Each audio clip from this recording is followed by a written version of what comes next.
Take 572. Get it right this time, Travis.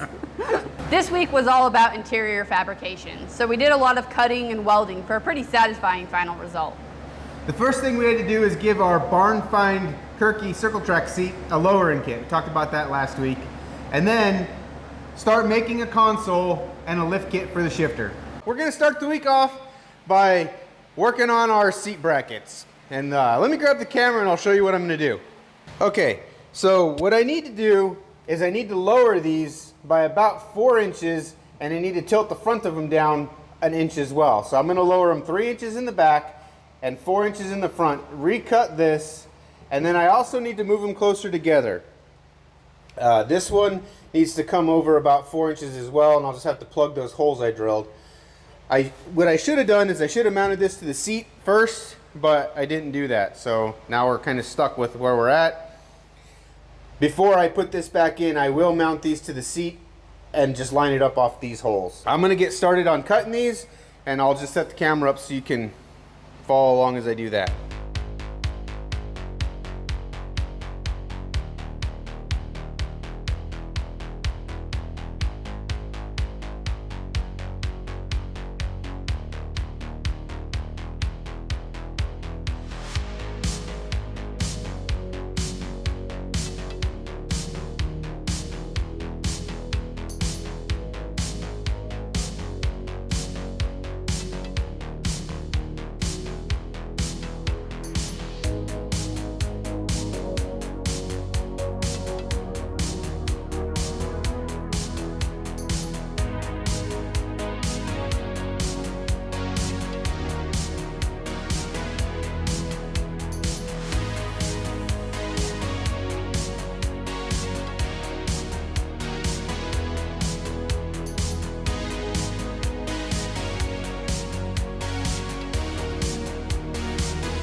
I ended up having to move the seat on the brackets because the factory bench seat mount holes that I'm using on the left side of the seat were too far towards the center of the steering wheel, and it was just better. I just moved the seat over on the brackets about 3 inches. That got the seat centered on the steering wheel, and everything worked out good.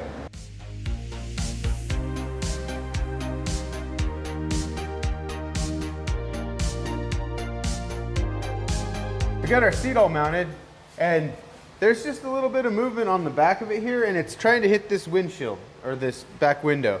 So what I'm going to do is make a bracket that bolts into the back of the seat. There's a couple of existing holes, and just kind of spaces this out, and it'll bolt into this rib below the back window.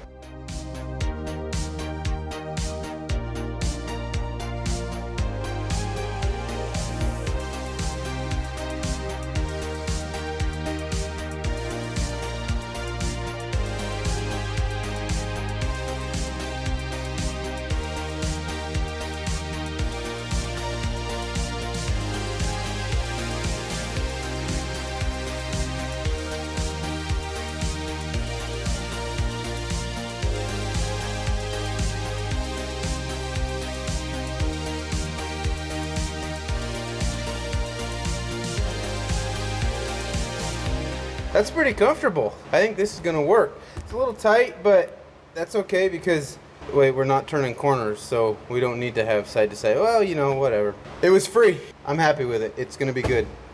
Now, this is too low, so we're gonna have to figure that out. And I need somewhere, I wanna move all the electronics for the engine, the MSD box, not the coil, but the fuse panel, all of our switches and everything. I'm gonna leave the key switch here, but it's gonna be basically just an on and off because as somebody pointed out in one of the comments, I think my timing jumping around is probably my cheap $75 eBay distributor. So to fix that, I'm gonna lock the distributor out and just set the timing at total timing.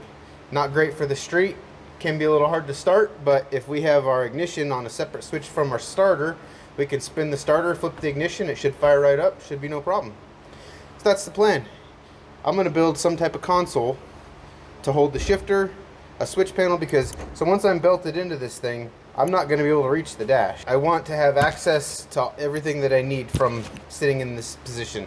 That Hurst ProMatic 2 shifter was actually a garage sale find from a while back, and we ended up posting the mount build as a whole separate video. So if you need some inspiration, check it out in the description below. After that was mounted, it was time to start building the console, and I didn't really have I had an idea, but I didn't have a plan. And this truck is a manual transmission truck, so if you know anything about these Dodges, that means it has the big transmission tunnel. So I kind of just made a design out of that aluminum channel that kind of followed the lines of that transmission tunnel.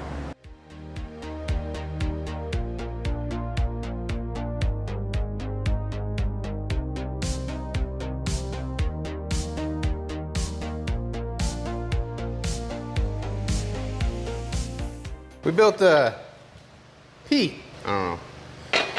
This is roughly the shape. It's just tacked on that side there. I don't know that I'm going to leave it that way. I haven't completely decided yet. This is the layout that I'm going for. We're going to put the MSD box, or the Mopa Performance ignition box, somewhere around there. This is my fuse panel and distribution block. It has a ground distribution and a place for 6 fuses. I'm going to put a switch panel right here next to where the shifter is going to sit. I'm going to have all my switches over here for the different things that we're going to turn on and off with switches, like one for the electric fans, the radiator fans, one for the electric fan on the transmission cooler, one for the fuel pump, and then another one for the nitrous that we're going to install. I don't know if we're going to use it, but we're going to install it, and we're going to go forward with the wiring and everything as if we're going to use it. Next thing for the console is we need to get this installed, but there was an oversight. I got this how I wanted it, except that the shifter bracket doesn't fit through this hole. So I'm gonna have to take the shifter off, put this in, and then put the shifter back on, and then figure out where I want it, and then take the shifter back off. It's gonna be a mess. So I'm gonna go work on that.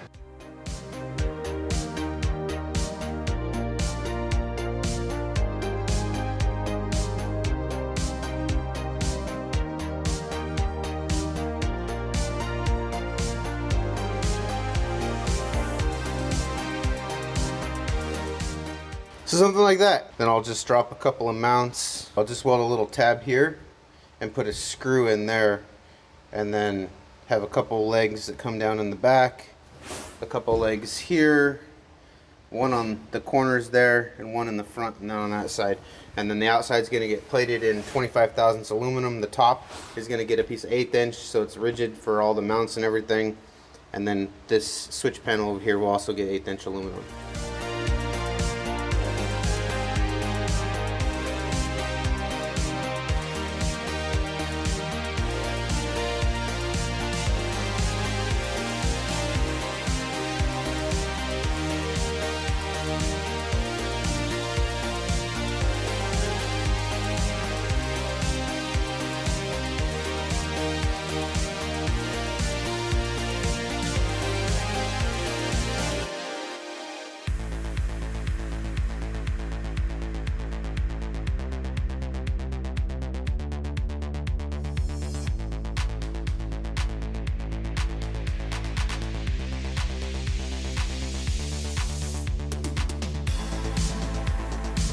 I made a mistake.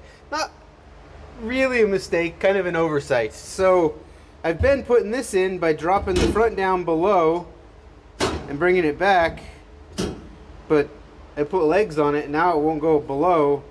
So the back will, but that's not enough for the front to go down.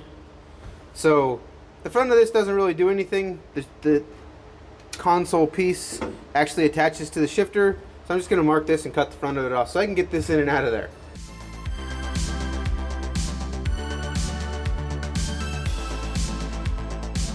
Okay, it's a little bit warped from welding it, but that's okay. The screws will hold it down in position. You just need to check and make sure that everything still bolts up and fits like it's supposed to. And then we're ready to screw this down. Actually, probably take it out and grind it first. None of our panels are going to fit tight on here with all these nasty welds on here.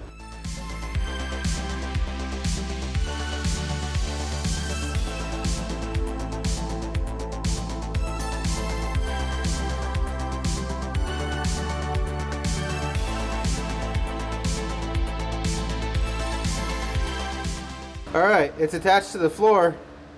Along the way, I was getting a little worried because this thin aluminum was really flimsy, but I'm really, that's rigid. I really like that. That turned out really good. So next, we're gonna make the covers for the side, the back, and this side. The front's gonna stay open. Probably should have patched the hole in the floor before I did all this, but I can still get to it. I'm just gonna rivet a patch over that. But next is to build the side covers for this thing.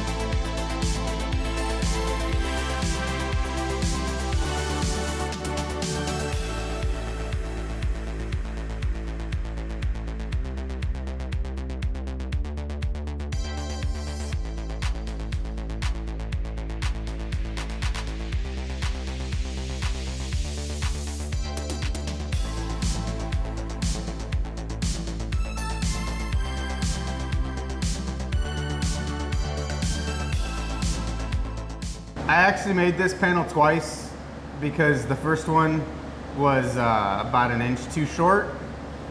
And I measured once and then I cut it twice. No, that was the problem.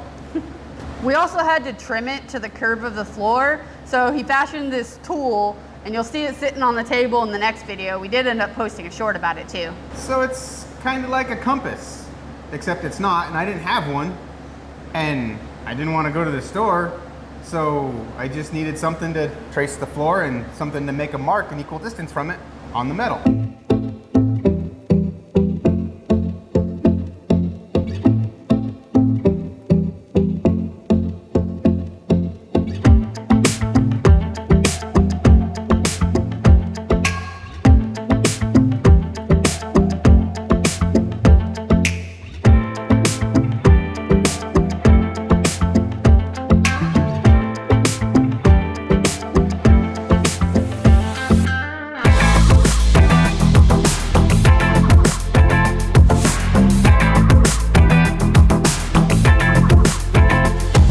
Easily taken in and out. I'm gonna use this is a riv nut setter. It's from Marson, and then I've got two different styles. I have 10 of each of these and I need 12 really, so this one I don't think is gonna have enough grip range for this, so we're gonna use these up first and then figure out if these work.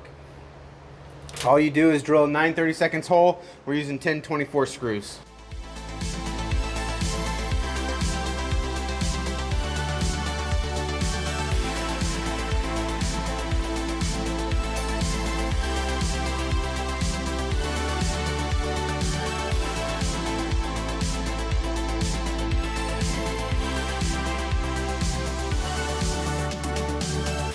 Before we take this back off, we're going to go ahead and mark where we're going to put our, I'm going to call it MSD box. It's Small Performance, but it's MSD. And our distribution fuse panel is going to go right here. And again, I'm avoiding that ashtray right there so that I can still use it, so we can put a cigarette lighter in there for charging phones and stuff. That leaves us some open real estate for other things that we might add. Maybe two-step, maybe a timing control for nitrous, who knows.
The last piece of the console to build was the panel for all of the switches.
My phone battery died. I just finished installing the switches. You can kind of see where I drilled the holes. That's where the switches are going to go. We got a starter switch, and then we got 6 toggle switches. 2 of them are going to be guarded. One on this end for the ignition, one on the other end for the nitrous. And then in between, I'm going to have water pump, fans, fuel pump, things like that. The little LEDs are also going to be hooked up, but not to the switches themselves. We're going to get to that when we get ready to start doing my favorite part of this build, which is going to be the wiring. But the console turned out awesome. I'm really happy with how it looks. Looks nice and clean, and it doesn't weigh very much. I mean, there's really not a lot to it. Tune in next week when we start to thin out the wiring harness and get everything wired back up properly. See you soon. Da, da, da, da, da, da, da.